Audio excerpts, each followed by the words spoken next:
ప్రార్థన. ఓం ఓం ఓం ఓం సహనావవతు సహనౌ భునక్తు సహ వీర్యం కరవావహై తేజస్వినావధీతమస్తు మా విద్విషావహై. ఓం శాంతి శాంతి శాంతి. నమస్తే. వేదాంత దర్శనము 1వ అధ్యాయము 2వ పాదంలో ఉన్నాము.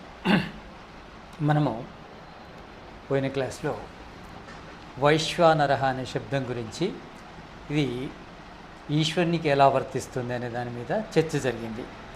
24వ సూత్రం లోపల 1వ అధ్యాయము 2వ పాదము 24వ సూత్రం ఏం చెప్పిందంటే, వైశ్వానరహ సాధారణ శబ్ద విశేషాత్. వైశ్వానరహ అనేది సాధారణ శబ్దం అయినప్పుడు అది అగ్ని అనే అర్థాన్ని కూడా ఇస్తుంది. సాధారణం అనేది సాధారణ విషయాలన్నిటికీ వర్తిస్తుంది శబ్దం. అంటే అగ్ని అంటే భౌతికాగ్ని. భౌతికాగ్ని లోపల ఈ మనము వంట చేసుకునే అగ్ని, యజ్ఞాలు చేసే అగ్ని, ఇవన్నీ భౌతికాగ్ని కిందకు వస్తాయి. తర్వాత మన శరీరంలో జఠరాగ్ని కూడా అగ్ని కిందికే వస్తుంది. తర్వాత దేవతాగ్ని ఉంది. దేవతాగ్ని అంటే ద్యులోకంలో ఉన్న ఆదిత్యుడు, అంటే సూర్యుని కూడా అగ్ని అంటారు. అదేవిధంగా ఇంకో దేవతాగ్ని విద్యుత్తు, అంతరిక్షంలో ఉన్న విద్యుత్తు కూడా అగ్ని కిందనే చెప్పబడుతుంది. ఇవన్నీ కూడా వైశ్వానర అనే శబ్దంతో మనకు తెలుపబడతాయి. కానీ ఇక్కడ సాధారణంగా అయితే ఆ అగ్నిని తెలుపుతుంది, భౌతికాగ్నిని, తర్వాత దేవతాగ్నిని తెలుపుతుంది. కానీ ఇక్కడ శబ్ద విశేషం వల్ల, అంటే ఆత్మ అనేది ఒక శబ్దము విశేషణంగా వచ్చింది కనుక ఇక్కడ వైశ్వానరుడు అంటే పరమాత్మ అనే అర్థం వస్తుంది. ఎందుకంటే వాళ్ళు, అంటే బ్రాహ్మణులు, వాళ్లకు అంటే ఉద్దాలకం దగ్గరికి వెళ్ళినప్పుడు అశ్వపతి దగ్గరికి వెళ్ళి బ్రహ్మోపదేశం పొందమని చెప్తాడు. వీళ్ళు బ్రహ్మ సాధన చేసేవాళ్ళు వెళ్ళి ఆ బ్రహ్మ గురించి అడిగినప్పుడు వైశ్వానరుడు అని బ్రహ్మను ఉచ్చరించడం జరుగుతుంది. దానివల్ల మనకు వైశ్వానరు అనే శబ్దము బ్రహ్మకు వర్తిస్తుంది అనేదే మనకు అర్థమవుతుంది. అంతేకాకుండా అగ్ని అనేది పరమేశ్వరునికే చాలా చోట్ల వర్తింపజేయడం జరిగింది. ఓం అగ్నిమీళే పురోహితం యజ్ఞస్య దేవ మృత్విజం హోతారం రత్నదాతమం. ఇది మొదటి వేదము, అంటే ఋగ్వేదము మొదటి మంత్రము. ఇందులో అగ్ని అనేది మొదటి పదమైంది, ఓం అగ్ని. ఈ అగ్ని అనేది పరమేశ్వరునే సూచిస్తుంది. కారణం ఏంటంటే దీనికి, ఈ అగ్నికి విశేషణంగా మనకు పురోహితము, ఇవన్నీ శబ్దాలు. అగ్నిమిలే పురోహితం యజ్ఞస్య దేవ మృత్యువిజం హోతారం రత్నదాతమం, ఇవన్నీ కూడా భగవంతునికే వర్తిస్తాయి. కనుక ఈ అగ్ని అనే శబ్దం ఇక్కడ బ్రహ్మకే వర్తిస్తుందని చెప్పడం జరిగింది. తర్వాత మనకు 25వ సూత్రం ఏం చెప్పిందంటే, స్మర్యమనం అనుమానం స్యాతిథి అని. స్మర్యమనం అనుమానం స్యాతిథి అంటే దీని అర్థం ఏంటంటే, స్మర్యమానం అంటే ఈ జగత్తు అనేది ఈశ్వరునికి అంగాలుగా చెప్పడం జరిగింది. అంటే అలంకారికంగా ఈ జగత్తులోని పదార్థాలన్నీ ఈశ్వరుడికి అంగాలుగా చెప్పడం జరిగింది. అంటే జగత్తు అంగాలు అయినప్పుడు ఈశ్వరుడు అంగి అవుతాడు. అంటే అంగముల ఎడ స్మర్యమనం, అంటే స్మర్యమనం అంటే స్మృతి నుంచి, అంటే మనసు నుంచి మనము అనుమానిస్తే, అంటే అంగాల ఎడ మనసును పెట్టి మనము అనుమానిస్తే, అంటే ఆలోచిస్తే అంగి యొక్క విషయం మనకు అర్థమవుతుంది. అంగి పరమాత్మ అని అర్థమవుతుంది అనేది 25వ సూత్రం చెప్పింది. ఇక్కడ 25వ సూత్రము మనకు జగత్తులోని పదార్థాలు ఈశ్వరునికి అంగాలుగా ఎలా చెప్పడం జరిగింది అనేది ఇక్కడ అగ్ని అంటే ద్యులోకము ఆ పరమాత్మకు శిరస్సులాగా, తర్వాత సూర్యచంద్రులు అతని అక్షములలాగా అంటే కన్నులలాగా, తర్వాత వాయువు తన ఉదరంలాగా,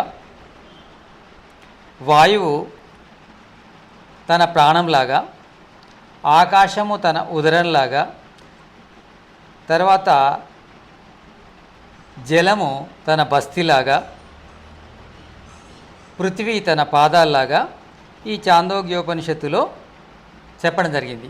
ఇది ఆ బ్రహ్మయే అని చెప్పడం జరిగింది.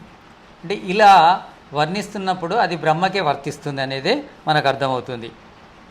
అంటే ప్రకృతికి వర్తించదు, తర్వాత జీవుడికి వర్తించదు. ఇక్కడ మనకు అథర్వవేదంలో ఒక మంత్రం కూడా వస్తుంది.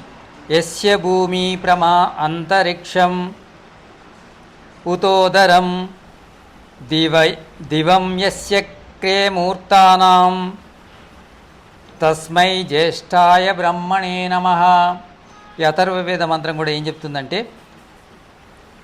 యస్య భూమి ప్రమా అంతరిక్షం అంటే భూమి, ప్రమ అంటే అతని పాదాలు, అంతరిక్షం ఉతోదరం, అంతరిక్షం అనేది అతని యొక్క ఉదరం, దివం యశ్చక్రే మూర్తానాం ద్యులోకము అనేది అతని యొక్క శిరస్సు, మూర్త అంటే ఈ శిరస్సు పై భాగాన్ని మూర్ధ అంటారు. తస్మై జ్యేష్ఠాయ బ్రాహ్మణే నమః అంటే అతడే జ్యేష్ఠమైనవాడు, శ్రేష్టమైనవాడు, అతనికే నా యొక్క నమస్కారములు అని మనకు ఈ అథర్వవేద మంత్రం చెప్తుంది.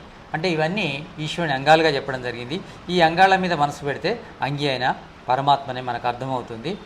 విశ్వానరుడు అంటే ఆ పరమాత్మనే అనే అర్థం తీసుకొచ్చి అదే ఉపాసనకు యోగ్యమని చెప్పడం జరిగింది. 26వ సూత్రం చెప్తుంది, శబ్దాదిభ్యో అంతః ప్రతిష్టానచ్చ నా ఇతి చేత్ నా తదా దృష్టి ఉపదేశాత్ అసంభవాత్ పురుషమపి చ ఏనం ధీయతే. ఈ సూత్రం ఏం చెప్తుందంటే, శబ్దాది అంటే శబ్దము వల్ల, అంటే ఇక్కడ పూర్వపక్షి ఖండిస్తున్నాడు. శబ్దము అనేది అగ్నిని సూచిస్తుంది కనుక ఇది వైశ్వానరుడు అంటే వైశ్వానరుడు అనే శబ్దానికి అగ్ని అనే అర్థం వస్తుంది. భూతాగ్ని, తర్వాత దేవతాగ్ని అని.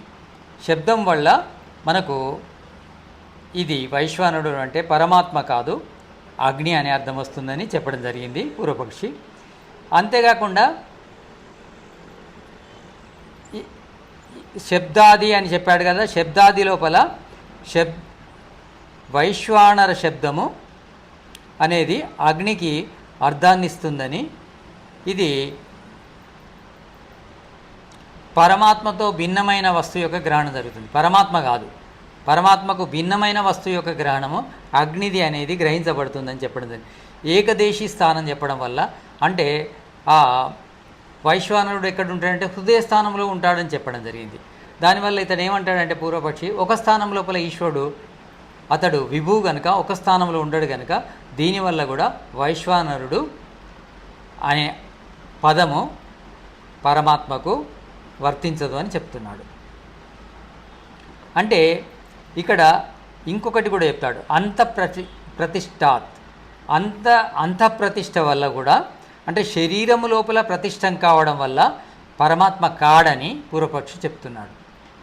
అంటే కేవలము శరీరంలో ఉండడు కదా, శరీరములో ప్రతిష్టమై ఉన్నవాడు, హృదయములో నివసించువాడు అనే అర్థాలు ఇతడు పరమాత్మ కాదు, వైశ్వానరుడు అంటే అగ్ని అనే అర్థం వస్తుందని ఇక్కడ పూర్వపక్షి ఖండించడం జరిగింది. దానికి సిద్ధాంతం ఏం చెప్తున్నా వైశ్వానర్ అనే శబ్దము పరమాత్మ దృష్టిలోనే చెప్పబడింది. పరమాత్మ ప్రకరణ లోపల వైశ్వానరుడు అనే పదం వచ్చింది. అంటే ఏ విధంగానైతే మనము ఈశ్వరుడు అగ్ని అని, వాయు అని, ఇంద్రుడని, వరుణుడు అని మనకు చెప్పబడిందో అదేవిధంగా దృష్టిలో ఇక్కడ ఏం చెప్పాడు సూత్రం లోపల, నా తదా దృష్టి ఉపదేశాత్ అసంభవాత్ పురుషమపి చా ఏనం ధీయతే. దృష్టి లోపల అంటే వైశ్వానరుడు అంటే పరమాత్మ దృష్టిలో చెప్పబడడం జరిగింది. అదేవిధంగా పరమాత్మ దృష్టి లోపల వాయువు గురించి, అగ్ని గురించి, వరుణుని గురించి, ఇంద్రుని గురించి కూడా చెప్పడం జరిగింది. అక్కడ కూడా పరమాత్మ అనే అర్థం వస్తుంది. ఇక్కడ వైశ్వానరుడు అంటే కూడా పరమాత్మ అనే అర్థం వస్తుంది. మనకు మనసా పరిక్రమ మంత్రాలు వస్తాయి. ఓం ప్రాచీదిగగ్నిరధిపతి రసిదో రక్షితాదిత్య ఇషవః తేభ్యో నమోధిపతిభ్యో నమో రక్షితృభ్యో నమ ఇషుభ్యో నమ ఏభ్యో అస్తు యోస్మాన్ ద్వేష్ట్యం వయం దిష్మస్తం ఓజం వేదద్మః. మనసా పరిక్రమ మంత్రములు వైదిక సంధ్యావందనం లోపల. ఇది తూర్పు దిక్కున ఆ పరమేశ్వరుని పేరు అగ్ని అని. దక్షిణాది ఇంద్రోధిపతి స్థిరశ్చిరాదిరక్షితా పితరైషవః ఇంద్రుడు అని. దక్షిణ దిక్కునకు ఇంద్రుడు అని. ప్రదేశే దిగ్వరుణోధిపతి ప్రదా ఆకో రక్షితాన్నమిషవః పడమర దిక్కుకు ప్రతీచి అంటే పవిత్రుడైన ఆ పరమేశ్వరుడు అధిపతి అని చెప్పడం జరిగింది. ఉదీచే దిక్ సోమాధిపతి స్వజో రక్షిత శనిరిషవః ఉత్తర దిక్కునకు సోముడు అధిపతి అని ఆ పరమేశ్వరుడిని సూచించడం జరిగింది. అంటే అగ్ని, ఇంద్రుడు, తర్వాత పవిత్రుడు, సోముడు ఇవన్నీ పరమేశ్వరుని సూచిస్తున్నాయి. అదేవిధంగా ధ్రువాదిగ్విష్ణురధిపతి కల్మాషగ్రీవో రక్షితా వీరుద ఇషవః విష్ణువు అంటే కింది దిక్కుకు విష్ణువు అధిపతి అని చెప్పడం జరిగింది. విష్ణువు అంటే ఆ పరమేశ్వరుని నామం. ఓర్ధ్వాదిక్ బృహస్పతిరధిపతి శ్విత్రో రక్షిత వర్షమిషవః పై దిక్కుకు బృహస్పతి అది కూడా పరమేశ్వరుని నామం. అదేవిధంగా ఇక్కడ పరమేశ్వరుని నామము విశ్వనరునిగా చెప్పడం జరిగింది అని ఇంకొక ఋగ్వేద మంత్రాన్ని ఇక్కడ చెప్తున్నాడు ఋషి. ఇంద్రం మిత్రం వరుణం అగ్నిం ఆహు అథో దివ్య సా సువర్ణో గరత్మాన్ ఏకం సత్ విప్రాః బహుధా వదంతి అగ్నిం యమం మాతరిశ్వాణాం ఆహు. ఇది ఋగ్వేదంలోని మంత్రం. ఇంద్రం మిత్రం వరుణం అగ్నిం ఆహు అతో దివ్య స సువర్ణో గరత్మాన్ ఏకం సత్ విప్రా బహుధా వదంతి ఏకం సత్ విప్రా బహుధా వదంతి ఏకం సత్ బహుధా వదంతి అంటే అతడు ఒక్కడే కానీ విప్రహ అంటే విజ్ఞులు, విద్వాంసులు అతన్ని బహుధా అన్ని రకాలుగా పిలుస్తారు. వదంతి అగ్నిం యమం మాతరిశ్వాణాం ఆహు. ఇక్కడ అగ్నిం ఆహు అనేది 2 సార్లు వచ్చింది. అంటే అగ్నినే ఆ పరమాత్మనే ఆ వైశ్వానరుణ్ణే ఇంద్రం మిత్రం వరుణం అని కూడా పిలుస్తారు. అతో దివ్య సా సువర్ణో గరత్మాన్ అతడే గరత్మాన్ చాలా గొప్పవాడు. ఏకం సత్ విప్రా బహుధా వదంతి ఇది చాలా వాడడం జరుగుతుంది. ఏకం సత్ విప్రా బహుధా వదంతి ఈశ్వరుడు ఒక్కడే. అతనికి ఎన్ని రూపాలున్నా ఎన్ని నామాలున్నా అతడు ఒకడే. ఆ ఒక్కడినే విప్రులు రకరకాలుగా పిలుస్తారు, రకరకాలుగా వర్ణిస్తారని ఈ మంత్రం చెప్తుంది, ఈ ఋగ్వేద మంత్రం. కనుక మనకు అర్థమయ్యేది ఏంటంటే వైశ్వానరుడు అంటే ఈశ్వరుడే అనేది అర్థం. విశ్వనరుడు, వైశ్వానరుడు అంటే విశ్వములోని నరులను నడిపించేవాడు. అంటే విశ్వము అంటే సర్వం, సర్వ మానవులను నడిపించేవాడు, సర్వ ప్రాణులను నడిపించేవాడు, సర్వ ప్రాణులకు గతి కలిగించేవాడు, సర్వ ప్రాణులతో కర్మ చేయడానికి వ్యవస్థ చేసినవాడు, సర్వ ప్రాణులకు భోగ ప్రదాత, సుఖదుఖ ప్రదాత ఇవన్నీ కూడా ఈశ్వరునికే వర్తిస్తాయి. కనుక వైశ్వానరుడు అంటే ఈశ్వరుడే అని చెప్పడం జరిగింది. అంటే మనకు ఈ విషయం శతపథ బ్రాహ్మణంలో కూడా చెప్పడం జరిగింది. పురుషుని లోపల ఉన్న పురుషుడు వైశ్వానరుడు.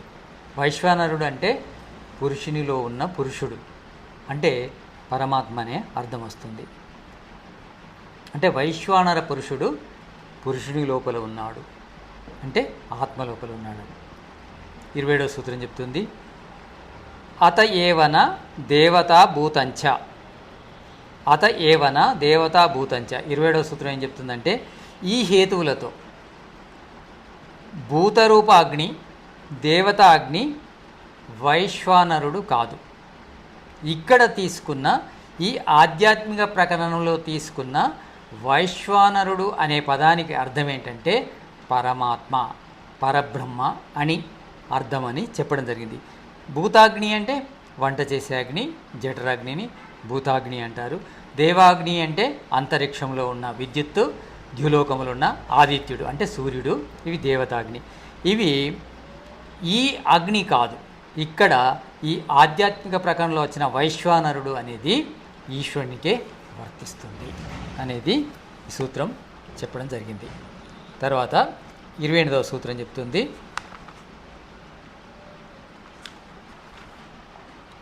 ఇది జైమిని ముని యొక్క అభిప్రాయం. జైమినుడు తను ఏమంటాడంటే, తన అభిప్రాయం ఏంటంటే, సాక్షాత్ అపి అవిరోధం సాక్షాత్ అపి అవిరోధం జైమినః.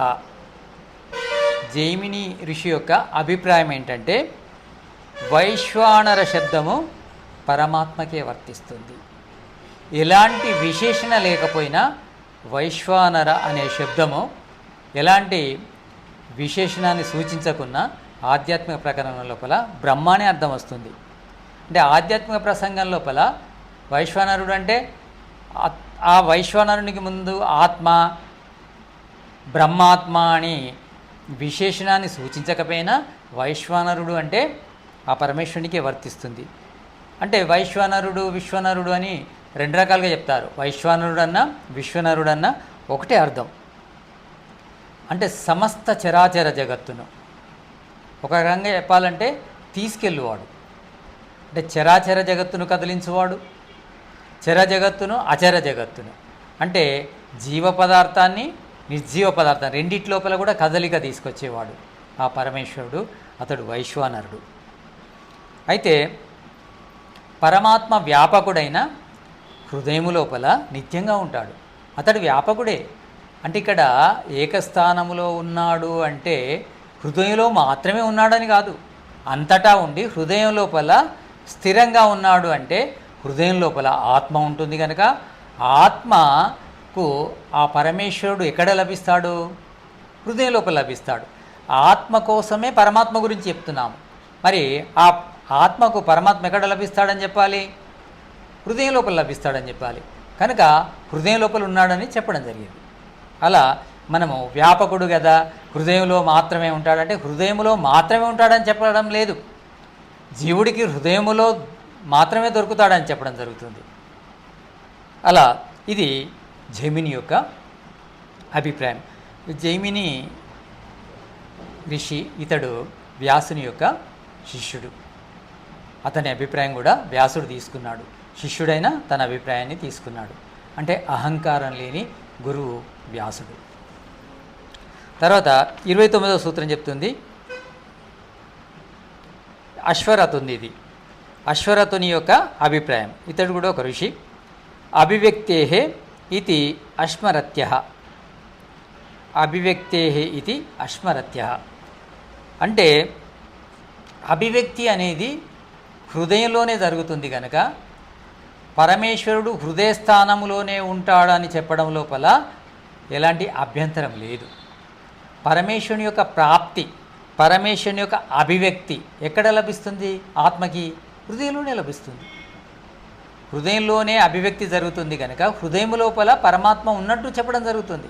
హృదయములో ఉన్నాడు కనుక హృదయంలో వైశ్వానరుడు ఉంటాడు కనుక వైశ్వానరుడు మరి సర్వవ్యాపకుడైన బ్రహ్మ కాదు అంటే తప్పు. ఎందుకంటే హృదయం లోపల ఆత్మకు అభివ్యక్తి, ఈశ్వరుని యొక్క అభివ్యక్తి ఎక్కడ జరుగుతుంది? హృదయం లోపలనే జరుగుతుంది.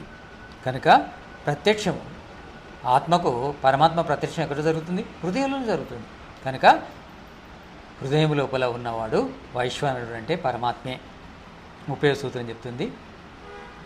ఇది బాదరి స్వామి బాదరిది అంటే బాదరి ఆచార్యుంది, జైమిని ఆచార్యుని అభిప్రాయం చెప్పడం జరిగింది. అశ్మరత ఆచార్యుని యొక్క అభిప్రాయం చెప్పడం జరిగింది. ఇక్కడ బాదరి ఆచార్యుని యొక్క అభిప్రాయం కూడా చెప్పడం జరుగుతుంది. బాదరి అంటే వ్యాసుని యొక్క తండ్రి, అంటే తండ్రి అభిప్రాయాన్ని కూడా తీసుకున్నాడు వ్యాసుడు. అంటే ముందు ఏదైనా ఒక శాస్త్రాన్ని రాస్తున్నప్పుడు, సూత్రాలను నిర్మిస్తున్నప్పుడు మిగతా ఋషుల యొక్క అభిప్రాయం కూడా తీసుకునేది. అంత చక్కటి విధానం లోపల పుస్తకాలు రచించడం జరిగేది. అంటే ఇష్టం వచ్చినట్టు అబద్ధాలను ప్రచారం చేసే వ్యవస్థ అప్పుడు లేదు. సత్యాన్ని మాత్రమే ప్రచారం చేయాలి. అది గ్రంథస్థం చేస్తున్నామంటే అందరి ఋషులకు ఒప్పందం కావాలి. అంటే సత్యమైతేనే అందరు ఒప్పుకుంటారు, కానీ స్వార్థమైతే ఒప్పుకోరు కదా. కనుక వ్యాసుడు కూడా అందరి అభిప్రాయాలు తీసుకొని ఈ వేదాంత దర్శనాన్ని రాయడం జరిగింది. యోగ బాష్యాన్ని కూడా రాయడం జరిగింది వ్యాసుడు. వాళ్ళ తండ్రి ఏం చెప్తున్నాడంటే అనుస్మృతే బాదరి. బాదరి ఆచార్యుని యొక్క అభిప్రాయం ఏంటంటే అనుస్మృతి అనేది హృదయంలో ఉండడం ద్వారా. అనుస్మృతి అంటే ధ్యానము, జపము, ఉపాసన, విశిష్ట ధ్యానము ఎక్కడ జరుగుతుంది? మనం ఎక్కడ చేస్తామంటే హృదయంలోనే చేస్తాం. హృదయం లోపల ధ్యానం జరుగుతుంది కనుక విశిష్ట ధ్యానము హృదయంలోనే పరమాత్మ ఉంటాడు అనడం లోపల తప్పేమీ లేదు.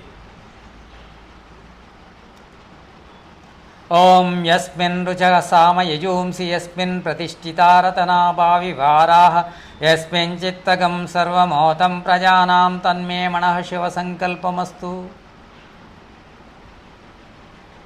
ఇక్కడ ఈ యజుర్వేద మంత్రాలు శయన మంత్రాల కింద మనము జపించడం జరుగుతుంది. ఇందులో కూడా హృదయం ఎక్కడ ఉంటుంది, మనసు ఎక్కడ ఉంటుందంటే హృదయంలోనే ఉంటుందని చెప్పడం జరిగింది. ఓం హృత్ ప్రతిష్టం జవదిరజవిష్టం అంటే మనకు హృత్ప్రతిష్టం, మనసు అనేది హృదయం లోపల ప్రతిష్టమైంది.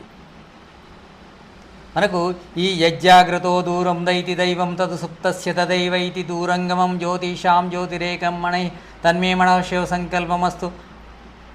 ఓం ఏన కర్మణ్యపసో మనిషినో యజ్ఞే కృణవంతు విదదేషు ధీరః యదా పూర్వం యక్షమంతః ప్రజానాం తన్మే మనః శివ సంకల్పమస్తు.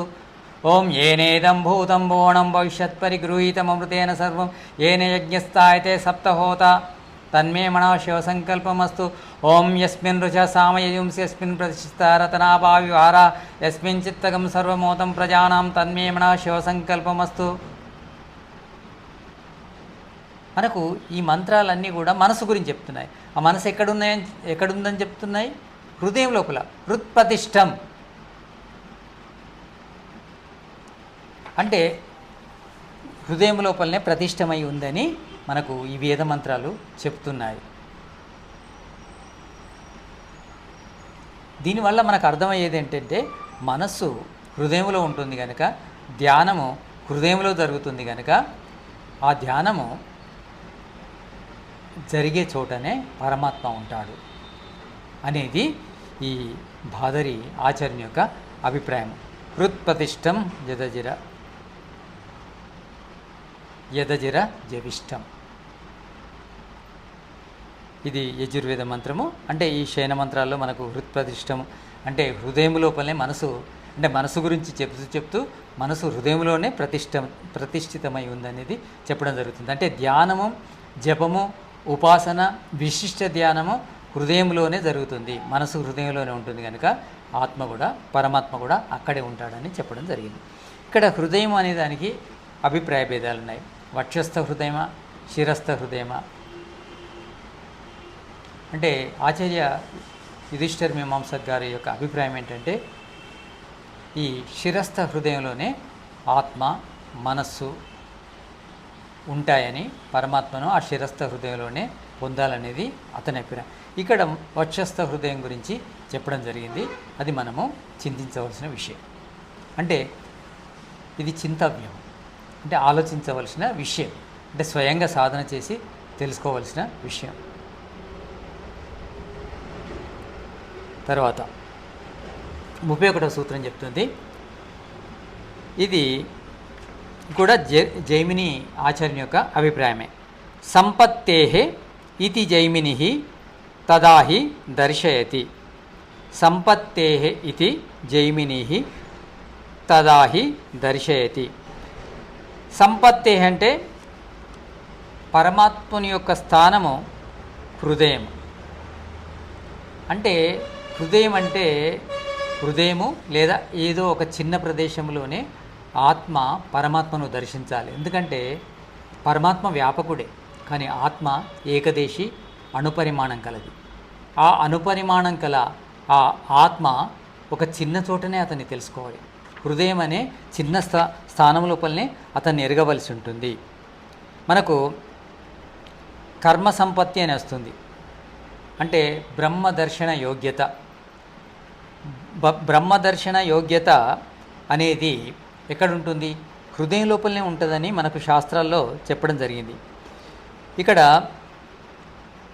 అంటే చాలా వేద మంత్రాల లోపల హృదయస్థానం లోపలనే పరమాత్మను దర్శించుకోవాలని చెప్పడం జరిగింది. కారణం ఏంటంటే ఆత్మ ఏకదేశి, ఆత్మ విభువు కాదు, ఆత్మ అణుపరిమాణం గలది. అది ఒక చోట నుంచే తెలుసుకోవాలి పరమాత్మను, సర్వవ్యాపకమై తెలుసుకోలేదు. మనము సముద్రాన్ని చూడడానికి వెళ్తే ఒక చోటి నుంచే చూస్తాం, కానీ సముద్రం అంతా చూడం. ఒక చోటి నుంచి చూసి సముద్రాన్ని చూసినా అని చెప్తాం. అదేవిధంగా పరమాత్మ అనేవాడు సముద్రం వలె గంభీరుడు కనుక అతన్ని ఒక చోటి నుంచి చూస్తాం మనం. అంటే హృదయస్థానం నుంచే చూడవలసి ఉంటుంది అనేది మనకు ఇక్కడ చెప్తుంది. శతపథ బ్రాహ్మణంలో కూడా అదేవిధంగా చెప్పడం జరిగింది. సూర్యుడిని మనం చూస్తున్నామంటే సూర్యుని యొక్క ప్రాప్తి, సూర్యుడు నవగ్రహాల మీద కాంతిని ప్రసరింపజేస్తున్నాడు. ఈ భూమి మీద కూడా, ఈ పృథ్వీ మీద కూడా తన యొక్క వెలుగును ప్రసరింపజేస్తున్నాడు. కానీ మనం మొత్తం వెలుగును తీసుకోము, సూర్యుని వెలుగునంతా తీసుకోము. సూర్యుని యొక్క వెలుగును మనము కొంతనే తీసుకుంటాం, కానీ సూర్యుని గ్రహిస్తున్నట్టు మనం ఫీల్ అవుతాం. అంటే దీని అర్థం ఏంటిది? మనము కొంచెమే ఉన్నాము కనుక, మనము సూక్ష్మ పరిమాణంలో ఉన్నాం కనుక సూర్యుని మొత్తం తీసుకోలేము. కనుక అదేవిధంగా అంటే సముద్రాన్ని పూర్తిగా మనము చూడకుండా సముద్రాన్ని మనము పొందుతాం, అంటే అనుభవిస్తాం, సముద్రాన్ని తెలుసుకుంటాం. అదేవిధంగా సూర్యుని కూడా కొంతనే మనము తెలుసుకుంటాము, కానీ కొంత అంటే మనము చిన్నగా ఉన్నాము కనుక సూర్యుని యొక్క కొంత భాగాన్ని మనం తెలుసుకుంటాము, అయినా సూర్యుని ఆ కొంత భాగంతోనే సూర్యుని గ్రహిస్తాము. అదేవిధంగా పరమాత్మను కూడా హృదయస్థానములో మనము అనుపరిమాణము ఏకదేశి కనుక హృదయస్థానంలోనే ఆ అనంత పరమాత్మను, ఆ వ్యాపక పరమాత్మను తెలుసుకుంటామని ఇక్కడ చెప్పడం జరిగింది. అంటే వైశ్వానరుడు అతడు ద్యులోకము లోపల స్థిరమై ఉన్నవాడు అనేది వస్తుంది. అంటే మనకు ఇక్కడ సుతేజ వైశ్వానర్ అంటే సుతేజ్ వైశ్వానరుడు అంటే మంచి తేజము గలవాడు వైశ్వానరుడు. అంటే అతని యొక్క శిరస్సు ద్యులోకమని, నాసిక అతని అంటే ఇక్కడ మనకు జగత్తుతోని కూడా ఈశ్వరుని పోల్చి చెప్పడం జరిగింది, శరీరంతో కూడా ఈశ్వరుని పోల్చి చెప్పడం జరిగింది. ఇది మనకు శతపథ బ్రాహ్మణంలో వస్తుంది. ఈశ్వరుని ఒకే ప్రదేశంలో మనం పొందాలి, అంటే ఆత్మ ఒకే ప్రదేశంలో అతని సాధన చేసి అతని సాక్షాత్కారం చేసుకోవాలి, అది హృదయ స్థానంలో అని చెప్పడం జరిగింది. ఈ శరీరంలో కూడా పరమాత్మ ఎలా వ్యాపించి ఉన్నాడో మనకు శతపథ బ్రాహ్మణంలో వచ్చింది. చక్షువులు ఆ వైశ్వానరుని యొక్క అగ్ని, ఆ వైశ్వానరుని యొక్క అగ్ని మన చక్షువులు, అతని యొక్క వాయువు మన నాసిక రంధ్రాలు, తర్వాత అతని యొక్క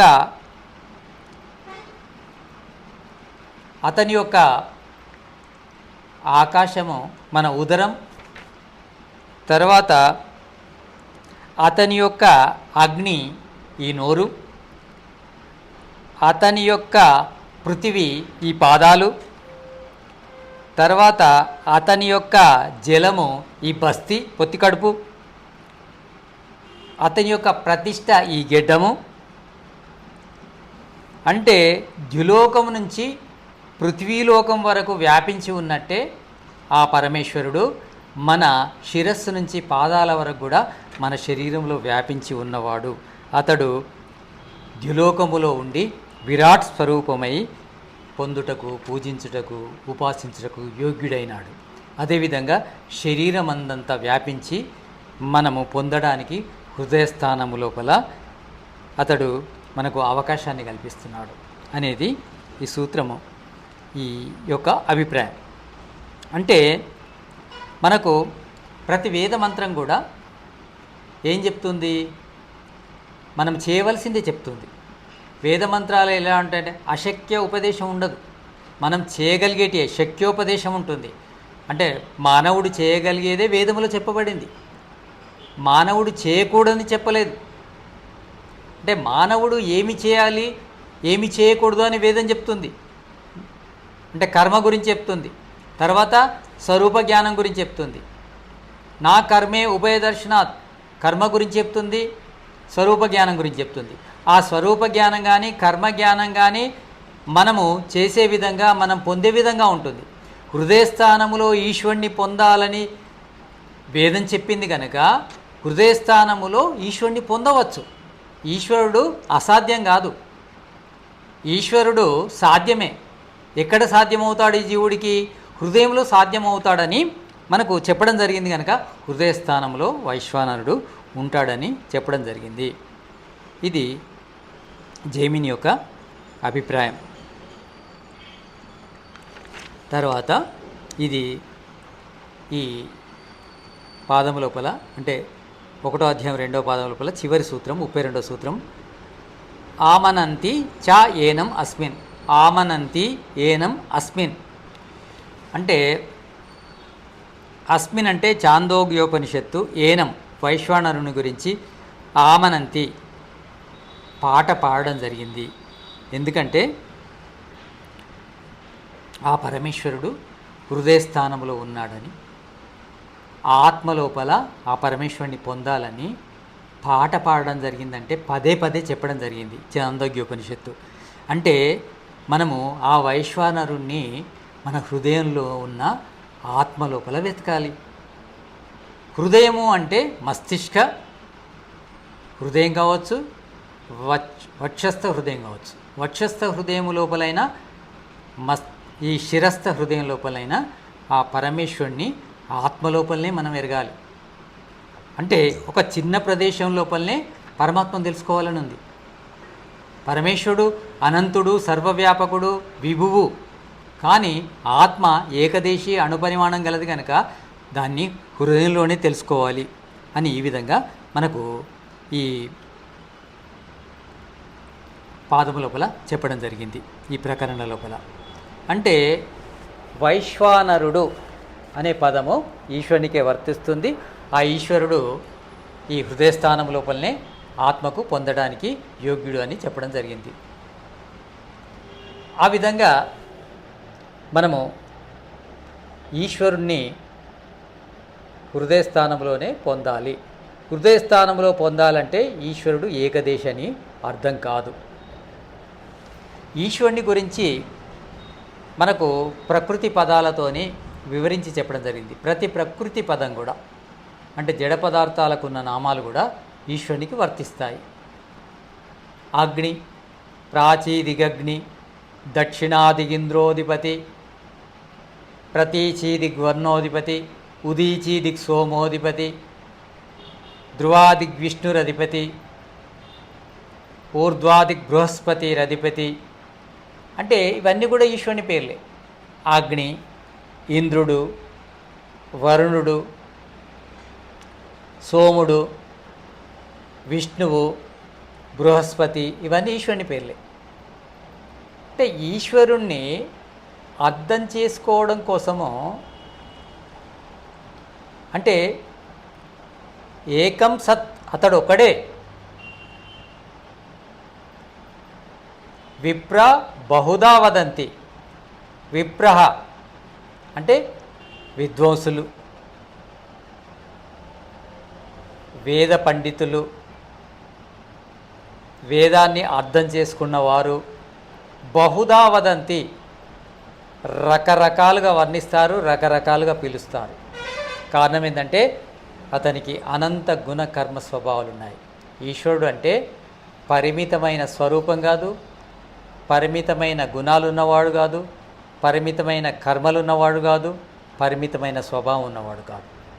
కనుక బహుదా వదంతి. కానీ ఈశ్వరుడు ఒక్కడే అనే విషయాన్ని తెలియజేస్తుంది వేదం.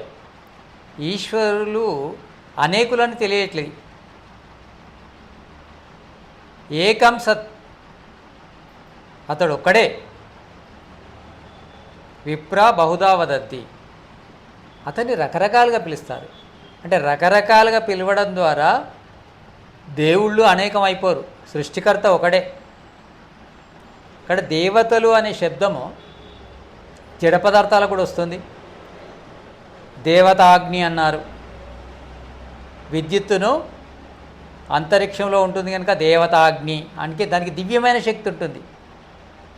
అంటే సర్వానికి అది ఉపయోగపడుతుంది కనుక, అంటే ఎక్కువ మందికి ఉపయోగపడుతుంది, విశ్వానికి ఉపయోగపడుతుంది కనుక మనము దాన్ని దేవత అన్నాము.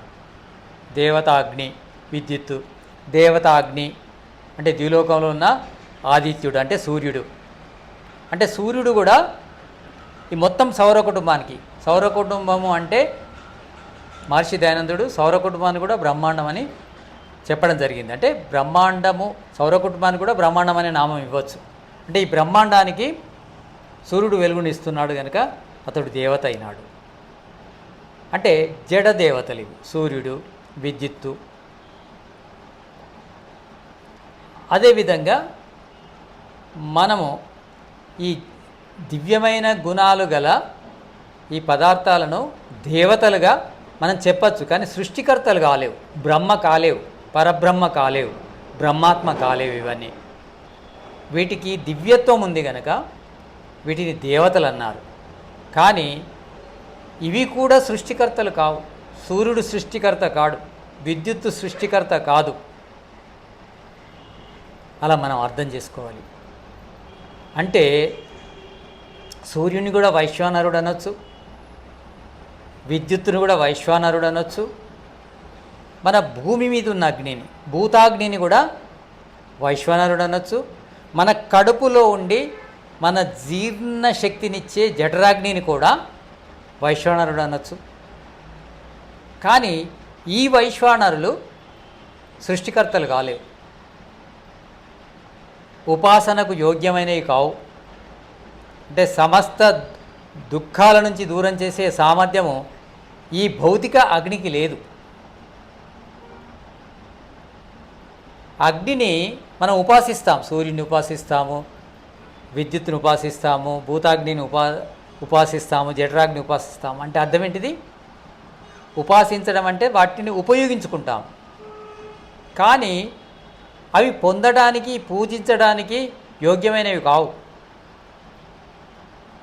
ఇది అర్థం చేసుకోకుండా మనుషులు ఎవరినైతే ఉపాసించాలో వాళ్ళను ఉపాసించకుండా ఇక్కడే ఆగిపోయారు. భౌతిక పదార్థాలను ఉపాసిస్తూ, అంటే మేము ఉపాసన చేస్తున్నాము, మాకు ముక్తి లభిస్తుంది అనే భ్రమలో ఉన్నారు. కానీ ముక్తి అంటే దుఃఖాల నుంచి విముక్తి అనేది, సుఖప్రాప్తి అనేది ఆ సృష్టికర్త వల్ల అవుతుంది, కానీ ఈ భౌతిక అగ్ని వల్ల కాదు. భౌతిక పదార్థాలను ఉపాసించడం ద్వారా మనకు దుఃఖ విముక్తి అనేది జరగదు, సుఖప్రాప్తి రాదు. మనం అందుకే ఈశ్వరుని గురించి తెలుసుకోవాలి. వేదాంత దర్శనం అంతా కూడా భౌతిక పదార్థాలు ఉపాసనకు యోగ్యము లేనివని చెప్పడం జరిగింది. ఇక జీవులు, తర్వాత చేతన పదార్థం కూడా ఉంది. చేతనాలు బ్రహ్మచేతనము, ఇది జీవచేతనం. బ్రహ్మచేతనం అంటే విభువు, సర్వవ్యాపకము. కానీ ఈ చేతనము అంటే జీవాత్మ అనేది ఏకదేశీ అణుపరిమాణం గలది. ఈ ఏకదేశీ అణుపరిమాణం గల జీవాత్మను ఉపాసిస్తే మనకు లభించేది ఏం లేదు. దీని యొక్క శక్తి అల్పం. పరమేశ్వరుని ఉపాసించాలి. అంటే జడ పదార్థాలను కానీ జీవాత్మలను కానీ ఉపాసించడము సరికాదు, పరమాత్మను మాత్రమే ఉపాసించాలి అనేదే వేదాంత దర్శనం చెప్తుంది. వేదాంత దర్శనము క్లియర్గా ఆత్మ వేరే, పరమాత్మ వేరే, ప్రకృతి వేరే అని చెప్పడం జరిగింది. అంటే ప్రతిసారి పరమాత్మ యొక్క నామాన్ని నిరూపించేటప్పుడు అది ప్రకృతి కాదని, అది జీవాత్మ కాదని, అది పరబ్రహ్మమనే చెప్తూ ఉంటుంది. మనం దాన్ని గుర్తుపెట్టుకోవాలి. ఇక్కడ హృదయస్థానము లోపల పరమాత్మను ఎరగాలనేదే ఉంది. ఎందుకంటే హృదయస్థానం లోపల ఆత్మ ఉంటుంది కనుక ఆత్మ ఉన్న చోటనే పరమాత్మను ఎరగవలసి ఉంటుంది. పరమాత్మ అతడు జగత్తంతా కాదు, మన శరీరం అంతా కూడా వ్యాపించి ఉన్నాడు. అంటే శరీరం అంతా కూడా అతడే శరీరం అంతా కూడా జీవాత్మ వ్యాపించలేదు. ఇంకా ఈ జగత్తంతా ఎలా వ్యాపిస్తుంది? జగత్తంతా వ్యాపించిన పరమాత్మనే మన శరీరం అంతా వ్యాపించి ఉన్నాడు. అందుకే ఈ తలను ద్యులోకం అంటారు, కాళ్ళను పృథివీలోకం అంటారు, మధ్య భాగాన్ని అంతరిక్షం అంటారు. అంటే యదా బ్రహ్మాండే తదా పిండే, బ్రహ్మాండం ఎలా ఉందో ఈ పిండం అలానే ఉంది. యదా పిండే తదా బ్రహ్మాండే, ఈ పిండం ఎలా ఉందో బ్రహ్మాండం అలానే ఉంది. అంటే 3 లోకాలతో కూడి ఉంది. ద్యులోకము అంటే ఈ జగత్తును విభజిస్తే 3 లోకాలు: ద్యులోకము, అంతరిక్షము, పృథివీలోకము. మనం ఉన్నదేంటిది పృథివీలోకము, పైనున్నదేంటిది ద్యులోకము. ఆ పైలోకానికి మనమున్న లోకానికి మధ్య ఉన్నదాన్ని అంతరిక్షం అంటారు. ఈ 3 లోకాలు. అంటే ఈ జగత్తు ఎలా ఉందో ఈ శరీరం కూడా అలానే ఉంది, ఈ పిండం కూడా అలానే ఉంది. ఇది ద్యులోకము, తల. కాళ్ళు పృథివీలోకము, కాళ్లకు తలకు మధ్య ఉన్న మొండెము, ఇది అంతరిక్షం. ఈ అంతరిక్షం అంటే ఈ పిండము లోపల కూడా వ్యాపించి ఉన్నాడు, ఆ బ్రహ్మాండం లోపల కూడా వ్యాపించి ఉన్నాడు ఆ పరబ్రహ్మ. అంటే బ్రహ్మాండంలో వ్యాపించి ఉన్న, పిండంలో వ్యాపించి ఉన్న పరమేశ్వరుని మాత్రము మనము హృదయస్థానము లోపల ఆత్మలోనే దర్శించాలి అనేదే శాస్త్రం చెప్తుంది.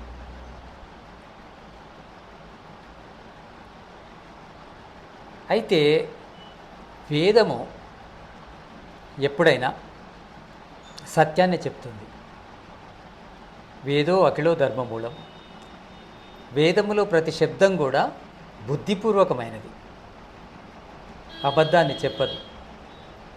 మనం దాన్ని అర్థం చేసుకోవడం లోపల ఏదైనా పొరపాటు ఉంటే అది వేదాన్ని తప్పు కాదు.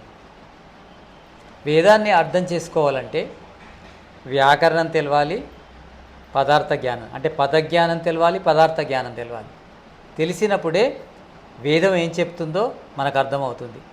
లేకుంటే బ్రహ్మ అనే పదం వచ్చినప్పుడు అది బ్రహ్మాండమా బ్రహ్మణ అనేది మనకు అర్థం కాదు. అర్థం కాకుండా బ్రహ్మనే బ్రహ్మాండము, బ్రహ్మనే జీవుడు అనే భావన వస్తూ ఉంటుంది. కానీ బ్రహ్మ బ్రహ్మనే, బ్రహ్మ నిమిత్త కారణము ఈ జగత్తుకు. ఈ జగత్తు అనేది జీవునికి భోగాన్ని అపవర్గాన్ని ఇచ్చే సాధనం. భోగాపవర్గార్థం దృశ్యం, భోగాన్ని అపవర్గాన్ని ఇచ్చేది ఈ జగత్తు. ఇది భూతేంద్రియాత్మకం, భూతాల రూపంలో ఉంది, ఇంద్రియాల రూపంలో ఉంది. ఈ భూతేంద్రియాలు రెండూ కలిసి ఈ జీవుడికి భోగాన్ని అపవర్గాన్ని ప్రసాదిస్తాయి. అది పరమాత్మ నిమిత్త కారణం ద్వారా ఈ జగత్ ఏర్పడింది. పరమాత్మ ఉపాదాన కారణం కాదు. సత్వరజో తమో కణాలు ద్వారా ఈ జగత్తు నిర్మించబడింది. సత్వరజో తమో కణాలు ఈ జగత్తంతా వ్యాపించున్నాయి, సూర్యుని లోపల, చంద్రుని లోపల, పృథివీ లోపల. కానీ అవి ఉపాదాన కారణం మాత్రమే, అంతర్యామి అయి నియమన చేయవు. అంటే ఈ జగత్తును నడపవు. అంతర్యామి అయిన పరమాత్మని ఈ జగత్తు నడిపిస్తాడు. కానీ ఈ సత్వ రజో తమో కణాలనే ఉపాదానాల వల్లనే, అంటే ఈ ఉపాదాన పదార్థం వల్లనే, ఈ ఉపాదాన కారణం వల్లనే ఈ జగత్తు అనేది నిర్మించబడింది. పరమాత్మ నిమిత్త కారణం. అయితే పరమేశ్వరుని మనము ఉపాసించాలంటే, అంటే అతని సమీపానికి మనం చేరుకోవాలంటే అతని యొక్క జగత్తును మనం తెలుసుకోవాలి. ఉదుత్యం జాతవేదసం దేవం వహంతి కేతవ దృశ్యే విశ్వాయ సూర్యం. ఆ పరమేశ్వరుణ్ణి ఈ జగత్తు ద్వారానే మనం చూడాలి. ఆ జగత్తులోని ప్రతి పదార్థము మనము బాగా గమనిస్తే ఈశ్వరుని యొక్క సాక్షాత్కారం కలుగుతుంది. చిత్రం దేవానముదగాదణీకం చక్షురు మిత్రస్య వరుణస్యాగ్నే అప్రాద్యావా పృథివీ అంతరిక్షగం సూర్య ఆత్మ జగతస్తస్తు శత్య స్వాహ. అతడు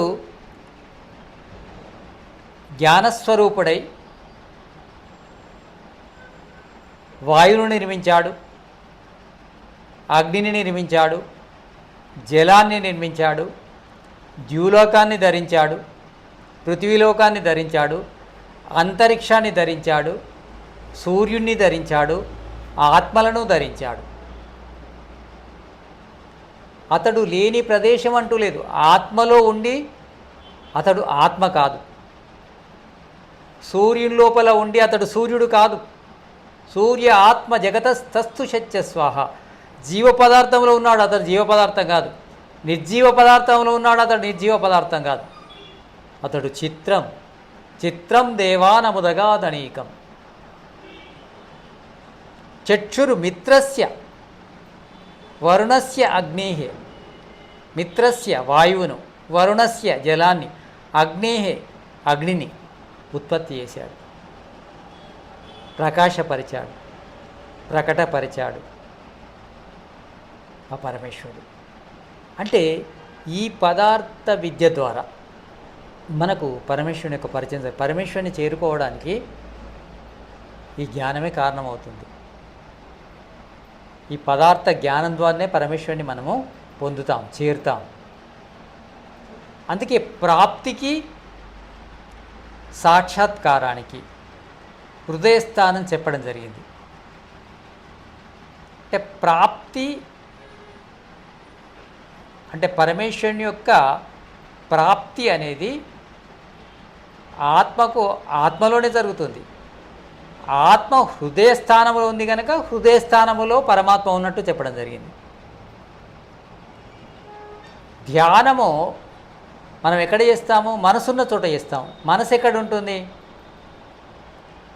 మనసు సూక్ష్మ శరీరంలో ఉంటుంది. అంటే ఆత్మ ఎక్కడ ఉంటుందో మనసు అక్కడే ఉంటుంది.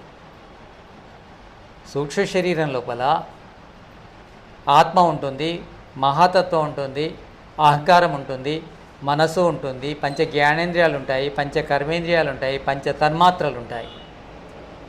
ఇవన్నీ ఒకటే చోటు ఉంటాయి. అంటే మనసు ఎక్కడుందో ఆత్మ అక్కడుంది. మనసున్న చోటనే ధ్యానం జరుగుతుంది. హృత్పతిష్టం అంటే హృదయంలోనే మనసు ప్రతిష్టమై ఉంది. అంటే సూక్ష్మ శరీరం ప్రతిష్టమైంది. సూక్ష్మ శరీరం ప్రతిష్టమై ఉందంటే అందులో ఆత్మ కూడా ప్రతిష్టమై ఉంది. కనుక మనసు ఎక్కడుందో అంటే మనసు గురించి చెప్పినప్పుడు పరమాత్మ కూడా అక్కడే ఉన్నాడు. మనసు ఎక్కడుందో ఆత్మ అక్కడుంది, ఆత్మ ఎక్కడుందో పరమాత్మ అక్కడ ఉన్నాడు. పరమాత్మ అక్కడ ఉన్నాడని ఎందుకంటామంటే పరమాత్మ అంతటి ఉన్నప్పటికీ ఆత్మకు పరమాత్మ ఎక్కడ తెలుస్తాడో అక్కడున్నట్టే చెప్పడం జరుగుతుంది. అది మనం అర్థం చేసుకోవాలి. అంటే ఈ శయన మంత్రాలన్నీ కూడా మనసు గురించి చెప్తాయి. ఓం యజ్జాగ్రతో దూరం దైతి దైవం తదు సుప్తస్య తదైవైతి దూరంగమం జ్యోతిషాం జ్యోతిరేకం తన్మే మనః శివసంకల్పమస్తు. ఓం ఏన కర్మణ్యపసో మనిషినో యజ్ఞే కృణవంతి విదదేషు ధీరాః యదపూర్వం యక్షమంతః ప్రజానాం తన్మే మనః శివసంకల్పమస్తు.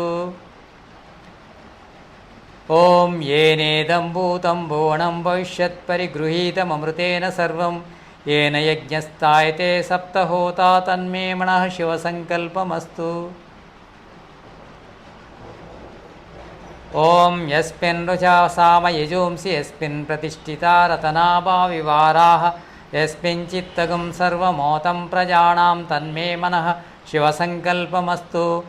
ఓం యస్మిన్ రుచ సామ యజుంసి యస్మిన్ ప్రతిష్ఠితా రతనాభా వివారాః యస్మిన్ చిత్తగం సర్వమోతం ప్రజానాం తన్మే మనః శివసంకల్పమస్తు. అంటే ఇవి అంటే యజుర్వేద మంత్రాలన్నీ కూడా మనస్సు యొక్క గొప్పతనం చెప్పడం జరిగింది. ఆ మనస్సు ఎక్కడుందో అక్కడే ఆత్మ కూడా ఉంటుంది. ఆ ఆత్మ ఉన్న చోటనే పరమాత్మ నెరగాలి. ఇక్కడ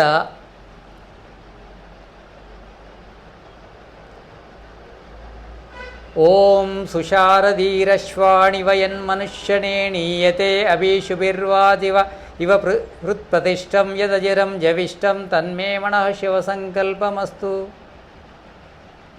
ఓం సుషారది అంటే ఇక్కడ ఓం సుషారది ఆత్మానం రతినం విద్ధి శరీరం రథమేవతు బుద్ధింతు సారథిం విద్ధి మనః ప్రగ్రహమేవచ అనేది మనకు శాస్త్రంలో వస్తుంది. సుషారదీరశ్వాణి వయన్మనుష్యనేణీయతే అభీషుభిర్వాజివ ఇవ హృత్ప్రతిష్టం యదజిరం జవిష్టం తన్మే మనః శివసంకల్పమస్తు. మనస్సును చక్కగా ఉంచుకోవాలి. హృదయములో ఉన్న మనసును చక్కగా ఉంచుకుంటే మన జీవితం అనేది చక్కగా ఉంటుంది. మనస్సు అంటే సుషారదీరశ్వాణివ యన్మనుష్యనేణీయతే అభీషుభిర్వాజివ ఇవ హృత్ప్రతిష్టం యదజిరం జవిష్టం తన్మే మనః శివసంకల్పం. సుషారదీవ్ అంటే ఈ మనస్సు అనేది పగ్గాల్లాంటిది. ఈ బుద్ధి అనేది సారథి లాంటిది. ఇంద్రియాలు గుర్రాల్లాంటివి. ఆత్మ ప్రయాణికుడు, శరీరం రథం. ఆత్మానం రతినం విద్ధి శరీరం రథమేవతు బుద్ధింతు సారథిం విద్ధి మనః ప్రగ్రహమేవచ. ఆ మనస్సు అనేది పగ్గాలు. అంటే ఇదంతా కూడా కంట్రోలింగ్ ఎక్కడుంది? కంట్రోలింగ్ పవరు మనస్సులో ఉంది. మనసు చాలా ముఖ్యమైనది. అందుకే శయన మంత్రాలు 6 లోపల కూడా మనస్సు యొక్క వర్ణనే ఉంది. మనస్సును మనము అదుపులో పెట్టుకుంటే మన జీవితం అదుపులో ఉంటుంది. మనము బ్రహ్మలోకం వైపు ప్రయాణిస్తాం అనేదే ఈ శ్లోకం యొక్క అభిప్రాయం. అంటే ఈ వేద మంత్రాలు కూడా అదే విషయం. యజుర్వేద మంత్రాలు, శయన మంత్రాలు కూడా అవే విషయాన్ని చెప్పు.